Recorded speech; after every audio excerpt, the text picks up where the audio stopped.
Bonjour et bienvenue dans ma chaîne. Aujourd'hui, je vais vous expliquer le cours du dipôle RC spécialement destiné aux élèves du bac.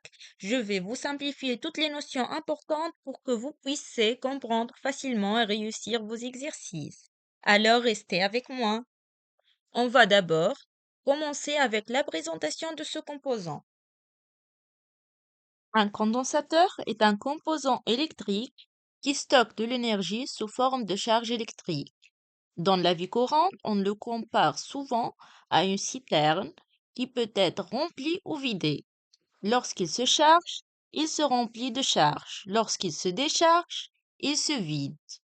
Un condensateur est représenté par le symbole affiché à l'écran. Ce symbole montre deux plaques parallèles, ce qui rappelle sa structure réelle constituée de deux plaques conductrices séparées par un isolant.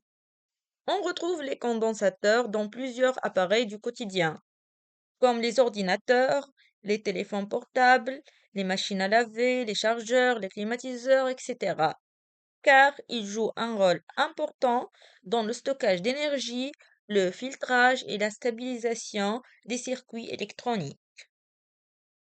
La capacité C d'un condensateur se calcule en divisant la charge Q en coulomb par la tension U en volt. Ce formule nous aide à mesurer la quantité de charge électrique qu'un condensateur peut stocker. Voici une autre formule pour calculer la capacité d'un condensateur qui dépend de la permittivité du milieu et de la distance entre les plaques. Cette formule permet de concevoir des condensateurs plus performants. Voyons ensemble un exemple simple pour comprendre comment appliquer cette formule, étape par étape. Pour un condensateur avec des plaques de surface de 0,01 m3, une épaisseur diélectrique de 0,001 m et une permittivité de 8,85 fois 10 à la puissance moins 12 farad par mètre, aucune conversion n'est nécessaire puisque toutes les unités sont homogènes. En substituant ces valeurs dans la formule, on multiplie d'abord la permittivité par la surface des plaques, puis on divise le tout par l'épaisseur du diélectrique. On obtient ainsi une capacité de 8,85 fois 10 à la puissance moins 11 farad.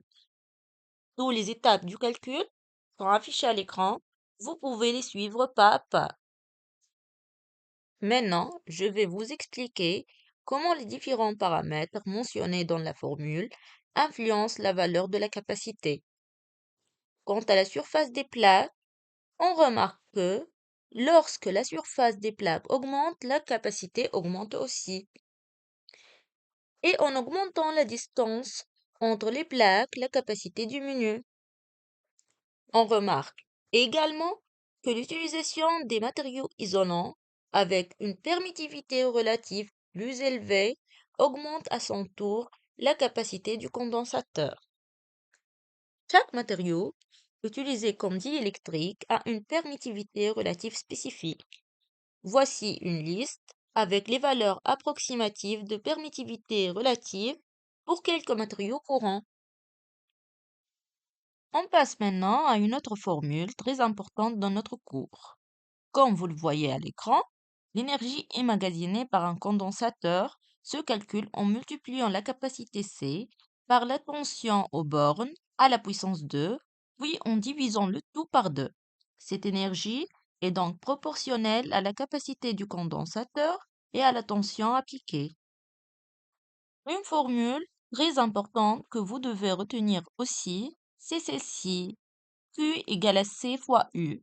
Elle exprime la relation entre la charge instantanée, notée Q en minuscule, et la tension aux bornes d'un condensateur. Q égale à C fois U, alors U égale à Q sur C. Il est possible de substituer U dans la formule de l'énergie stockée de la façon suivante. La formule obtenue permet de calculer l'énergie stockée en fonction de la charge Q. Pour exprimer l'énergie en fonction de la tension U et de la charge Q directement, Sans passer par C, on doit remplacer C égale à Q sur U dans la formule obtenue précédemment.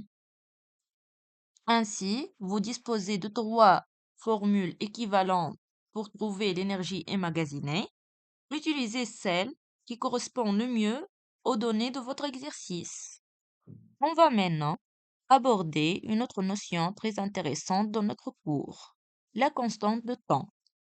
En effet, lorsqu'un condensateur est connecté à une résistance et à une source de tension, il ne se charge ni se décharge instantanément. La constante de temps d'un circuit RC, notée tau, est la grandeur qui caractérise la vitesse à laquelle le condensateur se charge ou se décharge. La constante de temps, tau, est calculée tout simplement en multipliant R par C. Elle s'exprime en secondes. Un petit exemple est affiché à l'écran pour que tout soit bien clair. Passons désormais à un point fondamental dans l'analyse du comportement d'un condensateur au sein d'un circuit RC. L'expression présentée à l'écran décrit l'évolution de la tension dans le temps au cours de charge d'un condensateur. Selon cette expression, une constante de temps élevée induit un processus de charge plus lent.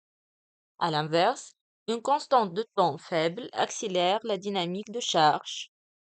Ainsi, la constante de temps tau constitue un paramètre caractéristique du dipôle RC. Là, j'ai tracé la courbe de la tension aux bornes d'un condensateur en fonction du temps, pour une tension maximale de 5 volts et une constante de temps d'environ 2 secondes. La courbe démarre à 0 volts et tend progressivement vers la tension maximale. On observe qu'au moment où T égale à tau, la tension atteint d'environ 63,2% de sa valeur maximale. En projetant ce point sur l'axe des ordonnées, on peut déterminer graphiquement la valeur de la tension maximale. Pour voir concrètement comment la constante de temps peut influencer la charge du condensateur, j'ai tracé trois courbes pour différentes valeurs de taux.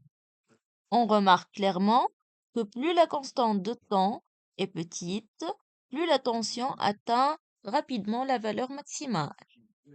Quant aux décharges, la tension au bord du condensateur diminue avec le temps, selon la formule suivante.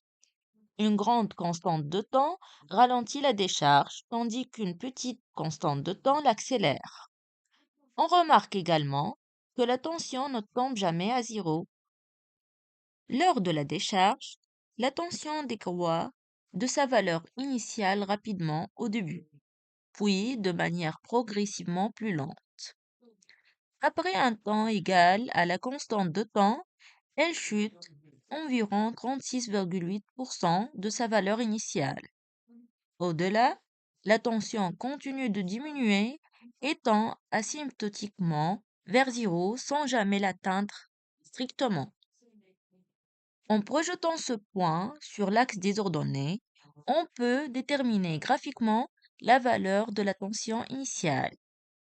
Pour voir comment la constante de temps influence la décharge du condensateur, j'ai tracé trois courbes pour différentes valeurs de taux. On remarque qu'une grande taux ralentit la décharge et vice-versa. Et voilà, notre cours est terminé. Merci pour votre attention. N'oubliez pas de liker, de vous abonner et de poser vos questions en commentaire. Pour progresser, révisez les points essentiels et essayez de refaire les exemples par vous-même. À très bientôt pour de nouvelles vidéos.